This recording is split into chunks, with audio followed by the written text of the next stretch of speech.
My name's Chris. And I'm Kristie. This is the Washing Up Podcast, and it's... Colonisation Week! Oh, God. Because the fucking Brits can't keep out of anywhere, can they? And they just have to go and invade, Kristie. and just screw up everything. Kristie. Yeah. Kristie, the empire's over. Well, the effects of colonisation still live on. Kristie. Other countries are colonising now. Are they? Yeah, America. Fuck the Americans. Oh, I shouldn't say that. I'll get bombed. Yeah, watch out. Anyway, so it's colonisation. That's right. It's British. It's British Week. It's British Week this week. So in other words... Oh, we're not going to do the whole thing, are we? No. Because as Billy Connolly always says, one of the reasons why no one liked it when the UK won gold medals at the Olympics was because the national anthem is boring. Oh. And the flag going up takes forever to get there, and everyone's like, oh... They should change it to this one. What do you do if you can't find a loo in an English country garden?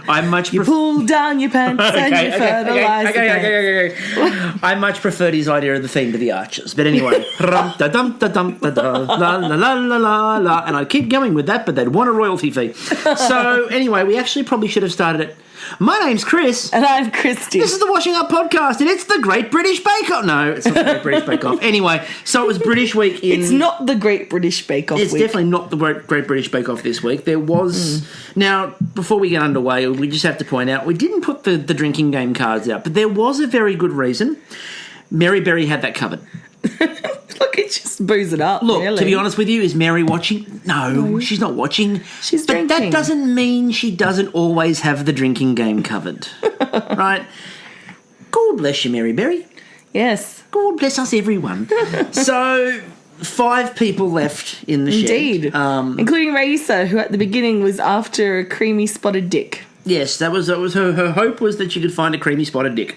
Sometimes you have to keep away from those because, the spots just the cream is going to be off. As Brandon put it out a few times on Twitter, if you're really looking at a spotted dick, probably see a doctor. Yeah. Just see a doctor. They actually backed off the innuendo this week more than I thought they would. I thought it was going to be overload. Just wasn't enough, No, especially not for British. There was really bad Cockney rhyming slang. And there were mountains of British flags. There were more British flags this week on the Great Australian Bake Off than there have been in every season of the Great British Bake Off. Yes. It's like so many Union Jacks. Oh, Union Jacks as far as the eye could see. Most of them Daves. But if it's the British Bake Off, because the Union Jack represents the United Kingdom. Yes. So shouldn't it have just been the George's Cross? No, because that would be England. The British is the British Isles, so it's the England, Scotland, Ireland Isles. Fucking, they have too many names. Just pick one. They can't be bothered. Out of Europe, I believe, is the name they've currently picked. And good to hear some Brexit humour. It always goes down a treat. And in honour of Brexit, tonight our English treats were from, Italy. So... That was our tribute to Brexit this week. So we're getting way off topic. I mean, that's not like us. No, we're always very acute and astute with what we talk about. So the signature was a filled sponge. Now, that was all they said was a filled sponge. They didn't say it had to be British flavours. You're not saying it properly, dear. Okay, go for it. Hang on a minute. Yeah, give me the cue. What do you call that, love? Sponge cake. What are they dusting that stuff with there? Icing sugar. Nice. Couldn't get this when you go out, could you, kids? Why would you want to go to a restaurant? So, 2 layers filled and decorated. That's what they all say. Sorry. That's what happened last weekend around Oxford Street. A lot of That's what she said. Sorry, watching a lot of The Office at the moment. So, there was a big debate about butter or no butter.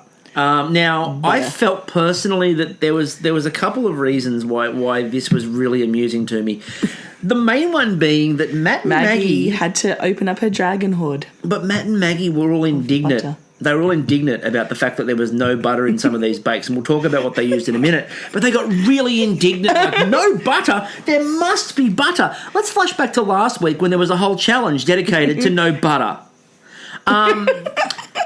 I can only assume that the heavies from Devondale were in. Hashtag You ought to be congratulated. So I can only assume that if you looked just off camera, I'd like to think it was a guy just in a suit with a briefcase under his arm, just looking, and every time they mention the word butter, just nodding with approval. Maybe at the end. It's like the lawyer from The Simpsons. Yes. I actually go with Mr. Black from The Simpsons in Camp Krusty. Mr. Black. So I'd like to think that maybe what happened to Raíces at the very end, the very end was this was payback for the fact that she used oil in her sponge. Ooh. Was that the thugs in the butter industry? The thugs in the butter industry got to her. They nobbled the oven, and while she had a back turn for 5 minutes, they've reached over, they've turned it up, they've sealed the oven shut so she can't open it, and they've burnt it and gone. That'll teach you. Well, she turned around, a blowtorch comes out just to extra the end. Yeah, she puts it up, and it's like, oh, it looks a bit burnt, but it's okay. Turns around, turns back. Just charred, and there's this black suit disappearing into the distance. So Raíssa used oil.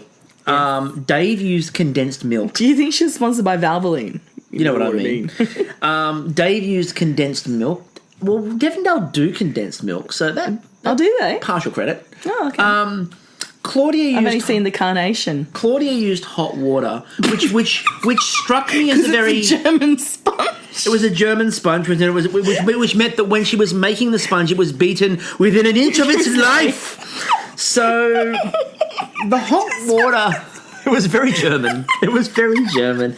Hello to our German listeners out there. Hilda, what are you doing? I'm going to add some. Don't you add that? It's an English thing to do. Gott in Himmel, these Germans bake like madmen. So the hot water in which it's very German. It's also very Ned Flanders. You know, we don't need no butter here, boys. That's the devil's food. With plain white bread with a glass of water for the dipping. So. It was, they referred to it when they were judging it. She had rhubarb and she had all the flavours there. And they referred to it as the German sponge. Don't mention this sponge. I did once, I think I got away with it. But it was almost like it was like a spy in the corner. It's the German sponge. Like we all know, if it's the modern day, right? The real threat is Russia. Okay, now I sound like I'm in the name. And Julia from British Bake Off last series, if you're listening to this, hello. And we appreciate you greatly. Please come on the show. Anyway.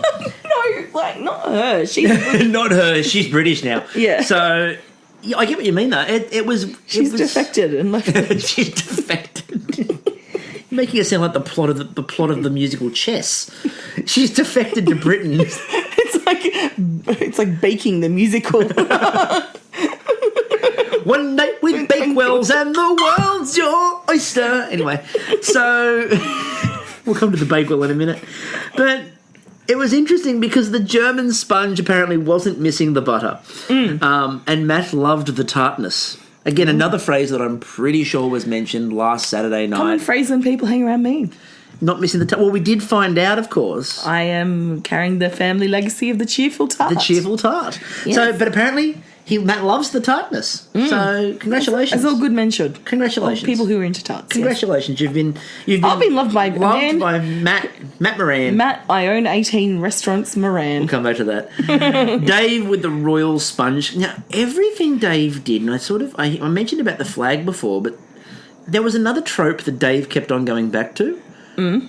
I think Dave's got a bit of a royal family fetish. You know what? I reckon if you go to Dave's house, right, he's got like the full kind of like collection sets, like the Princess Diana wedding plate and the mugs with. I was at the shops, and he's got like a dartboard with Camilla's head on it. I was at the shops a couple of years ago. I was walking through miscellaneous large chain upper class shop, and they had their sort of Wedgwood sets and stuff like that, right? And the Royal Dalton Company, and they had a Prince William and Kate set. Did they have a Pippa Middleton? It's just the bottom of it. Just the bottom, yeah. And neither of the faces remotely looked like them. They don't. It looked like somebody had taken the doll that Robert made in week 1 out of chocolate and just beaten it to a pulp and then gone. That's close enough. Now let's do William. Bash, bash, bash, bash, bash. That sort of looks like a balding British gentleman who will one day rule over a fallen empire. Let's go with that. And they were charging, I kid you not, $599 for the privilege. What the fuck? People will spend money on anything. Oh my God, we are in the wrong business. What are we doing podcasting for free? We should be making tacky royal merchandise. I can do that. I've got some dog biscuits sitting on the table here. I can craft one that looks like Camilla. Take me 2 seconds. I don't think they sell. They'll go to the bargain bin. They will probably go to the bargain bin. I like Camilla, but... I like Camilla too, by the way. Although Queen Camilla does sound like it's a form of venereal disease. No, Queen Camilla sounds like she's performing on Saturday nights at the Stonewall. So... You need a cream to clean up Queen Camilla. After Trini Bingo. So... Dave has a bit of a royal family fetish, and it came out a lot in this episode. So quite buttery. Given that he used condensed milk, that was quite interesting. But it had melon liquor in there, but it was too subtle. There's not enough booze. And that was where Mel responded with, "I'm not that subtle after I've had a few melons on ice." Now Rais's. It was very Union Jack English. Very, very, very, very Union Jack. Now, she had the concept of putting a Jacon sponge around the outside. Now, as we always sort of say on these shows, whenever you do a collar of any description... No. It never works. And Bake Off is just not into collaring, you know. It just cannot be collared. And Jacon... It's a top. And Jacon sponge apparently is just like when you use acetate or anything else. Jacon sponge... will not do it. And so it ended up, unfortunately for her, a little bit rubbery, they said. She ended up breaking a bit off, and so she just had like the bit of Jacond on the top as the flag. They said it was missing the butter. I get the feeling that they had to say that one of the three didn't have butter. Again, Mr. Devondale standing behind them. You need to say this sucks. Ixnay on the oil, hey. She needs butter. Yes. So it also cracked a little. Which they said would have been fixed if you'd added butter to it. So, you know, everything. Butter apparently fixes everything. Fixes everything. So, you know, what's going on in the Middle East? Just fucking throw some Devondale at it. No, throw bacon at it. Bacon and butter. We can't throw bacon at the Middle East. That's very culturally insensitive. No, but then they'll stop fighting and run away from Both the bacon. the Jews and the Muslims are not into it. They'll combine. Again, it's the Tim Minchin song. You don't eat pigs and we don't eat pigs, so why not eat pigs together? It's perfect. Throw bacon at the Middle East situation. Everyone stops fighting to go, no, I'm not going to do that. I didn't touch it. That's how you keep them away from the war zones. You wrap their guns in bacon. We can bring peace to the world with bacon. I do get the feeling as well we are probably crossing lines. So let's move on. Okay. Chris's. Now, Unfortunately, what I wrote in my notes was possibly too tall, which they may just be talking about Chris. Or Robert. Hello, Robert. The Leaning Tower of Sponge is what it reminded me of, however. It was sort of not straight. There's no other nice way to put it. It wasn't straight. It was like curved, and like you could see that it was curved. It just needed, like, you know, God save the Queen as it's, you know, sinking into the Thames. It was apparently really nice and light, and they said that the raspberry was really, really good. Lots of raspberry tonight too. Yeah, because like David was a bit nervous. Raspberry around. But like everyone was using raspberry. It was a really interesting night for the Raspberry Growers Association of Australia. Must have been thrilled. I'm sure they exist, by the way. They would be with the beet farmers. They'd be with the beet farmers. Yeah, beet farming, a very lucrative business. Barb then made her tropical sponge. Ooh, that looks now. This is where Matt commented and went, I don't know if those flavours are very British. You didn't say the flavour had to be British. You said make a sponge. With filling. With a filling. That's what Barb did. Now, Maggie said she was worried that it looked shallow, but it was light and delicious, and the flavours were really good. And therefore, the flavour meant that it didn't matter if it looked shallow because it was actually quite good with the flavour. They said that she couldn't work out how she managed to make it compact but really light at the same time. Which, that's a skill. Yeah. And I just love the layer. And you get the passion fruit seeds in it. I love that layer. I love that layer of passion fruit. Pretty. It was very pretty. It was very pretty. The technical. Yes. The Bakewell slice. And before we get to the technical, I really liked the way the host said, ready, set, bake. Well, slice. We'll come to that because we're actually there now. So the Bakewell slice. The first thing is there were lots of people on Twitter complaining that it wasn't a Bakewell tart. No, which is weird.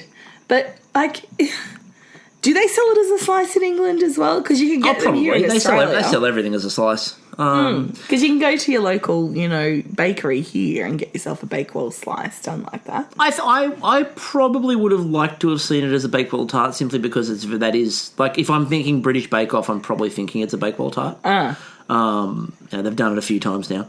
I was intrigued by that though, because I won't lie, I was intrigued by some of the bakes this week because I thought that they missed out on obvious, like, pasties, Yorkshire puddings. There were options that I thought screamed more British than some others.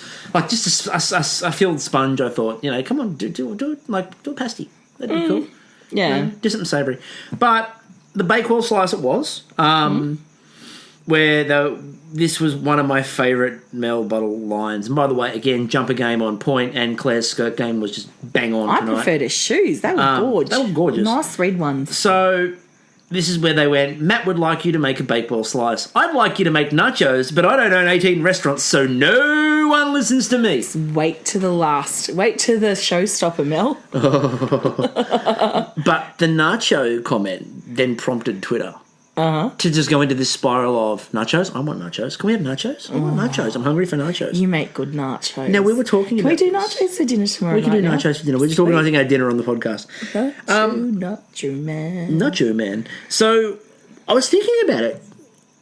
You could probably do nachos on Bake Off. Because you could either, one, learn to make your own corn chips, which I presume you have to bake. Well, they always say bake, not fried.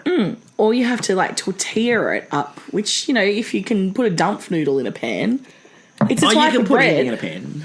Oh, my God. It's a type of bread. They should so be doing, like, enchiladas or something next year. No, I would do burritos. Nachos. I do nachos. I really want to do nachos. And you can put them in the oven to crisp. So, therefore, nachos... Are a bake. If some of the other things we have classified as a bake... a lamb Wellington. If a lamb Wellington counts, if burgers count, guess what? Nachos count. I'm talking to you, producers. Yeah. I really want this. So let's move on. New season will be filming soon. Exactly. So when you do that, nachos. That was a great call. And again, everyone on Twitter just backed Mel completely. Yep. We had a bit of an issue with Dave. It wasn't the royal family love. It wasn't a British flag. It was the way that in British Week he referred to the cookie base. He did. It's like boo. That's a biscuit. Did you just call him Boo? Yeah. Why? Because I don't know. Because I was about to call him Brian. I thought so. I thought the reason was sitting there. You caught yourself. Dave, we're so sorry. I'm not. It just happens. And as you know, I get you mixed up with Brian Cox. He was an English guy. So it's okay. It's brilliant. It's absolutely brilliant. And, so it's a biscuit. It's British Week. It's a biscuit. It's really a biscuit. Yeah. Which then led us into the what is the right colour pink discussion, which was fascinating because you've never seen everyone. How much jam did you put in? Did you put a lot of jam? I don't know. What's the colour? Is that pink? Is that the right pink? I don't know. What pink is it supposed to look? Isn't it pink? But what sort of pink? Is that a dark pink? Is that a light pink? It was weird. It just sounded like they were just having big conversations about pink bits. Are you not, not all pink bits are pink.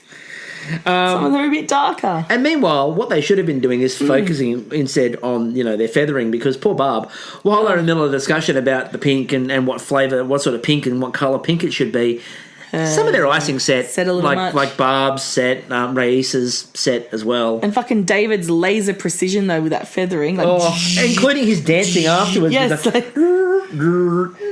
He was channeling a bit of Marcus. And I loved Raisa's, I'm going to take out my ruler and do a Dave. Although when they said, I'm thinking Dave's feather dance, I'm thinking the feather fans, he comes out doing some burlesque. Well, the dance of the seven veils, but with feathering. Feathering. I thought that was really cool. Now, when they came back into the shed, I loved that Matt and Maggie walked in, looked and went,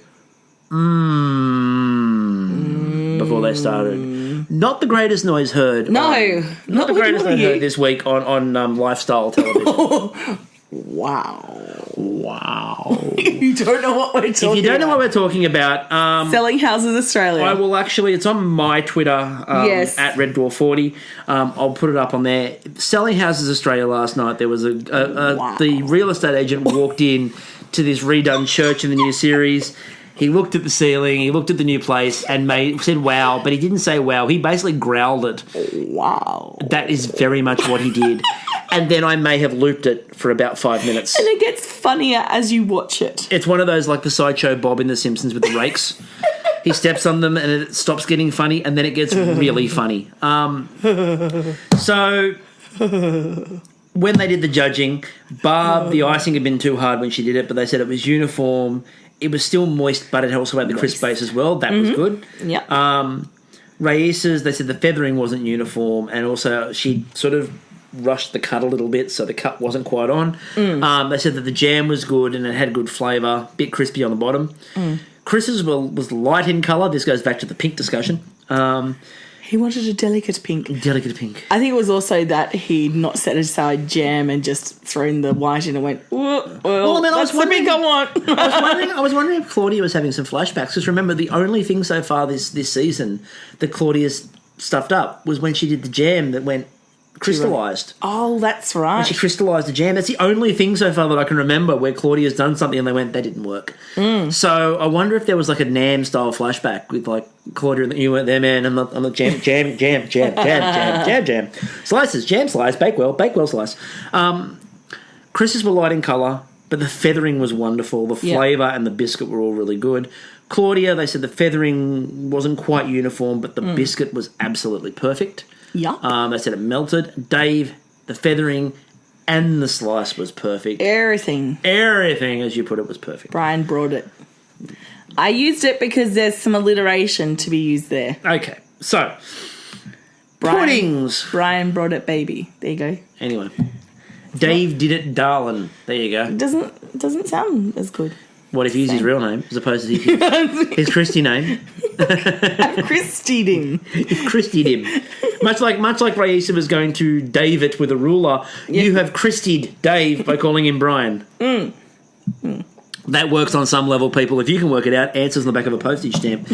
Now, before we get into the showstopper, do you really like the Great Australian Bake Off? Because if you do, you might want to vote for it in the Logies. Now, by the way, before anyone says anything, no, we haven't been asked to say this, but wouldn't you really like, a show that isn't shit with Pete Evans to win a Logie? Exactly, and you can throw in other diversity and get more people seen who deserve to be seen, not just because they end up on a soap. Now, to point something out here, we're not a big fan of the way that the Logies are doing this. They want lots of personal information.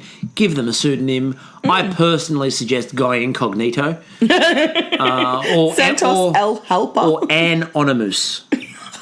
So you've got some options. Anonymous, Santos El Helper, or Guy Incognito. They're three great names you can use. But vote for the Great Australian Bake Off to win a Logie. Wouldn't it be really cool to see a show that's not like mean and nasty and a bit shit win? Like something with a bit of integrity. The nicest show on television. Exactly. The nicest show on television, and a show where there's lots of skilled people. Like, because if the Logies matter, and outside of TV they really don't, but if the Logies matter to people, then you want someone good winning it. You don't want Pete Evans to like go out and crush his activated almonds with the base of a Logie. Because I imagine that's what he'd be doing with it. He'd be using it to pulverise activated almonds and then writing about his Sunday in a bowl. So that's our little thing of just go vote for Bake Off. Like, I don't care what you vote for, the rest of it. Although, wouldn't it be really cool if you could vote for like Mel Buttle and Claire Hooper to win a joint gold Logie? Oh, that'd be great. That'd be awesome. They're not listed though. I did have a look through. Yeah, but you can do a write-in, can't you, for the gold? Most popular personality in Australian television. I'm sure you can write that in. Oh, I didn't see that option. I'm going to try to write it in. If not, watch out for the email campaign, Logies. We're coming after you. So, pudding must be sweet. They said, as Claire said, keep your meat out of your pudding, which is good general life advice. Unless your pudding wants some meat in it, and then you've we don't need an American Pie moment, or a meat pie for that matter. Hello, Ed Cavalier. And it also must smell vaguely of Brexit. Again, not enough Brexit humour on this show for my liking. No. They should have made them take. You know, when they were doing the Bakewell slices, they should have make them take the slices out about halfway through when they weren't quite ready. But they were very white. Some like pale yellow, like, you know, fairy floss kind of stuff to whack on top. It's like Boris Johnson. Like, you imagine, right? Oh, no. Chris's pudding comes out. He's like, oh, this is a bit messy. I know what I'll do. Make it look like, and they're like, oh, this isn't messy. It's Boris Johnson. And then what he could have done is he could have got stuck high on a line, like, and just sort of left it hanging there on the line. That would have been awesome. Perfect. That would have been perfect. Or he could have made it look a little bit. Could have given it a handbag and some pearls and a wig. He could have made it look like Margaret Thatcher. And then what he could have done is take it up to the north and crush everybody's hopes and dreams. What are you doing over there, Chris? I'm just suppressing some minors. I'm suppressing the workers. Anyway, see, this is why you don't want to do British Week with us. I may have done a history podcast the other week on Thatcherism. So, and spoiler alert, didn't say much that was nice. So moving on. Well, do we want to get to Cromwell and we'll get... Raisa made bread and butter pudding, which my father... would have been thrilled with. She would have won. My mum fucking loves that shit. Like, she could mainline it. Oh, well, I mean, the only reason that Dad used to be okay with going to one of the few sizzlers left in the world. Because of bread and butter pudding? Bread and butter pudding is one of the few places that still serves it. We'll just hook them up at the wedding. I'll just say, Mum, bring the bread and butter pudding. And her and Ian can just sit there downing it like they're no one's... I just like this idea of them both sitting in the corner with a bowl and like the big spoons that Mel and Claire had last week. Precious. So Barb made the Tower Bridge pudding, which spectacular. But we need to talk about Barb's because Barb managed to win Star Baker this week while breaking almost every single one of the Maggie B rules. Maggie didn't like almost anything on that. No pecans. Not the biggest sticky date fan. Didn't like any of that. As Mel said at one point, you know what you need to do here? Put some chili in it. That'll just finish the set off completely. With some bubblegum flavoured macaroni. Some bubblegum flavoured macarons around the outside. That would have been cool. We had a Queen of Pudding showdown. Between Dave and Claudia. Like, it looked crownish, but from a certain angle, it did look like a bowl of nachos. It did look like she'd taken Mel's advice. And gone, all right, do nachos. Fine, fucking nachos. Nothing screams Britain to me like nachos. Well, again, a cultural melting pot. It was like Dave's accent at the start. When Dave said, I do a British accent, and I went, go on then. And Dave did something that didn't resemble a British accent, except Britain is a cultural melting pot, as we know. So therefore, technically... that was a British accent. Well done, Dave. You know what Chris could have also done? Mushed his pudding down to make it look like chicken tikka. Chicken tikka masala. So let's talk about Chris, because we need to talk about Chris. I'm suggesting he only bakes in towers. Well, when you're onto a good thing, stick to it. But he seems to only bake in towers, or at least things that are structurally integral. If he can build some form of building out of it, he's all for it. I thought that was intriguing. Maybe it's his pitch to go on like Grand Designs. So you think he's already using this idea of Bake Off to segue into other shows? I really like the idea of the design. You know, the world's first edible building. Indeed. And it's very much renewable and energy conserving. Because you can't put electricity through it, because you'll shock yourself.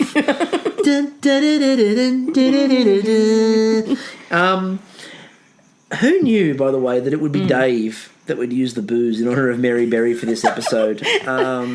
Queen Mary. He seems a bit of a whiskey connoisseur there. Oh, the whiskey and just the little whiskey ice cream. He brought it in. That whiskey ice cream just looked spectacular. And as Mel said, it smells like my mum.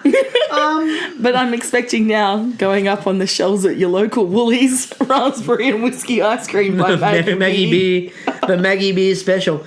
Now, when they went to get the puddings out, Chris's was slightly stuck, and they managed to get it out. However, when you get your puddings out. However, Raisa, unfortunately, she took it out. She's like, I think it burned a little bit, and they showed it, and look, there's Frenching something. Yeah, and Maggie commented. World War II France. Yeah. Maggie commented, and she's like, "I'm all for Frenching things, but it's too far." And it was like the Somme. You've gone from Frenching it to somming it. And there is something I learned in this episode was there's something hypnotic in watching people spreading jam. It was hypnotic. Jam is my jam. Apparently, watching to do with the big this big spreader. You know the big palette ice knife. thing. Oh, just something sensual about it too. I've got a palette knife, but I've only ever used it for mashed potato. Really? Yeah. Oh, that's right. When you do your potato lasagna. Yeah. I've thought we were talking about this the other week when I had Robert and Elena on. We were talking about palette knives and using them for icing, and I said, I don't ice things. I've got a palette knife. I use it for mashed potato. That's all I use it for. He just likes it spread on the base of every plate he serves. Basically. The British flag thing, though, again, we had more. Dave was meticulously crafting a giant British flag. That's something I have to say, though, and well spotted by Gabs from the tweeter. She said, nice little ode to the Great British Bake Off opening with the little British flag going into the raspberry top sponge with Chris. And and it was even iced. So you had the icing as well for the dusting at the top. Oh, nice. It was perfect. What do you call this stuff on top? Icing sugar. And the number of British flags, I mean, look at it. It's kind of like Tony Abbott. It's very Tony Abbott. You know, every time he went to make a new... Every time something was going wrong with the Abbott government and there would be another Australian flag in the corner. And it was just like they were all like pushing through British Week. So every time, put another flag on it. Why? I don't feel this baker's British enough. Put a flag on it. That'll do. Make it a flag. Are we making it a flag? Yeah, make it a flag. Make it a flag. It'll cover everything. Why? Because you just say it's British. So when they got to the judging, now when Claudia brought hers up, Matt immediately went, it should be my crown. They said the custard had set perfectly. The flavours were really good. It was rich and messy but good, which sums up much of the royal family. Rich, messy, but good overall. Dave's looked spectacular. Yeah. However, the layers weren't quite there. Maggie was looking at the side of it and going, I can't quite see the layers. However, that all washed to one side when the whiskey ice cream came out. She's like, fuck the layers. And it was like, I mean, even Matt Moran just turned around and went, good luck getting that offer. But they said the whiskey ice cream was absolutely amazing, but the texture of it, they said, was more trifle. And it looked a lot more like trifle. When they cut into it and sort of pulled it out, it looked like a trifle more than it looked like a pudding.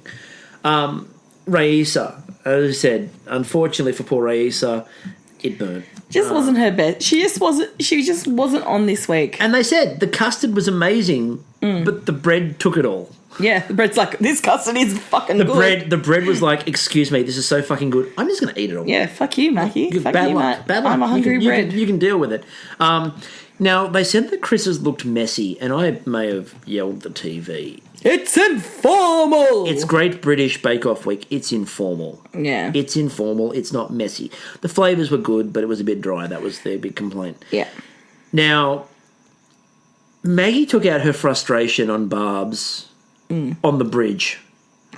Now, earlier this year, Maggie delighted in the death of small villages on the outside of Marcus's volcano.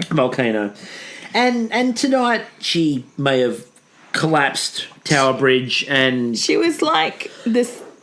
It's like in the Goodies, you know, when the big kittens kitten gong. But she went at it with a knife. However, Barb did something that was quite clever. When Maggie was whinging about her cake, which, let's face it, is a British tradition too, she did say to her, you might want to add some ginger.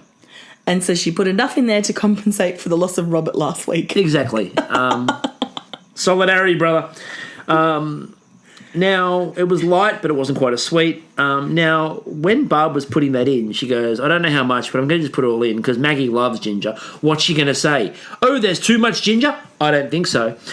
And lo and behold, Maggie goes, there's a bit too much ginger. You might have been a bit heavy-handed with it. I didn't know those words existed in Maggie Beer's vocabulary. No, I was waiting for her. It's like her Gordon Ramsay moment. She goes, there's so much fucking ginger in this. Posh and Baby are on their way. So, Star Baker this week now, it was a hard one this week because Dave looked like he had it all the way, but Dave has that issue that he's had a few times now where he actually went in reverse of what he normally does. Yeah. He normally starts really slow and then produces something outstanding. Amazing, and he sort of went backwards. We didn't mention his piping, by the way, in the first challenge, and I need to give a special shout out to that piping. Wow.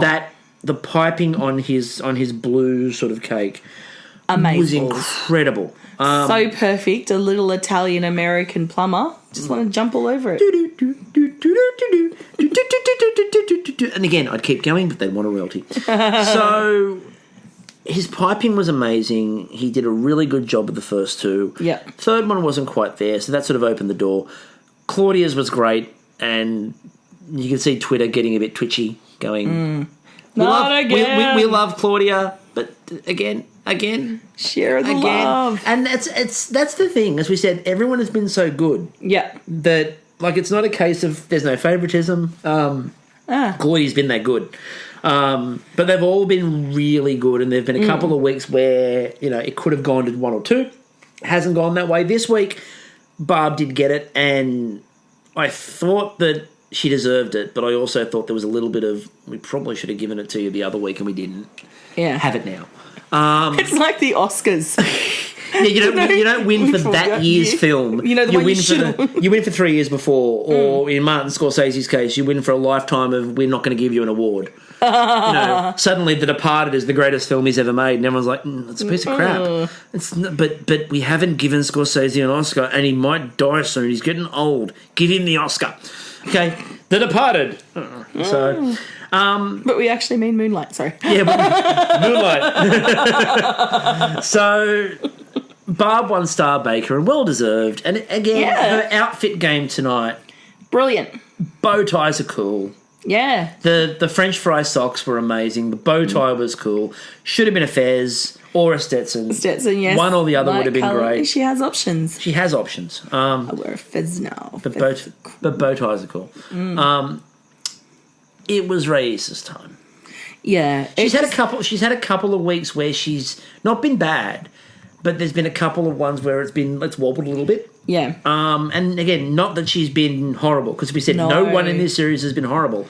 It's just been a case of we're getting to the really tight end we're now. At the pointy end of the business. Yeah. If you can't semi-final next week again, if you can't manage to, if there's one thing that's slightly out, or for example, if the Devondale guy sneaks into the shed and burns what should be a good pudding, yes, then you're probably going home. Absolutely. So the positive for us, however, is the Sunday night. We get to talk to Raisa. We'll be talking to Raisa. So where normally we just go, keep an eye out. There'll be something coming up. And I'm going to tell you straight up this week.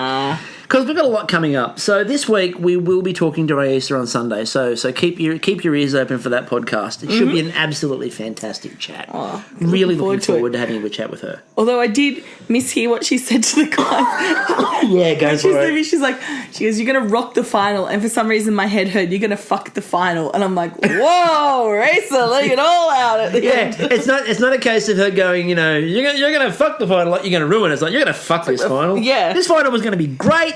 And now it's all of you, and you're going to... No, she said rock the final. rock the final. That's what she said. Yes. That's what she said. And with that, we'll leave this episode behind for now. Yes. We're also going to put out a couple of bits and pieces over the week on social media, finding out what you want us to do for grand final week. Going away is not one of those options, by the way, so bad luck. The plan is... 100% legitimate. I mean this sincerely. 7 podcasts in 7 days. That's the plan. Kristie's eyes just opened wide. I've told you this. Luckily, my studies are coming to an end. Exactly. So there will be. The plan is 7 in 7. So every night we're hoping to have a podcast. So what we're going to try to do is come up with stuff that's a bit interesting for you, people you'd like us to talk to. So if you've got anyone you want us to talk to, possibly related to the show, although if it's just someone down the road, feel free. We might be able to solve your problems. We might be able to give some advice. You know, I'm quite good on the histories. Kristie's funny as all hell, so she can probably cheer you up. Yeah. And you know, we can give you some good life advice. Throw bacon at it. There you go. So let us know what you would like us to do in that last week in terms of podcasts or things like that. Also got a few bits and pieces coming up post Bake Off that we'll be able to let you know about hopefully by next week or maybe during grand final week in one of the 7 podcasts where I suddenly have to fill time because I've got nothing. Well, why don't we throw it out to Twitter, like something like, you know, what have been your most memorable innuendos from this season? I think we need to do our own award show as well. Oh, yes. So we're going to put up some categories in the next week. The Verjuice. The Verjuice, yes. The Verjuice Awards. The Verjuice Awards. The Vergies. There you go. The Vergies will be coming. So keep your ears open for the Vergies. Yes. The Washing Up's Bake Off Awards. The Vergies. I'm going to design a statue now. A bottle of Verjuice. I was going to say you don't need to design it. A bottle of Verjuice. So the Vergies will be coming your way. So keep your ears out for that as well. Up until then, I'm still Chris. And I'm still Kristie. And we will catch you all on, Sunday night. Felching.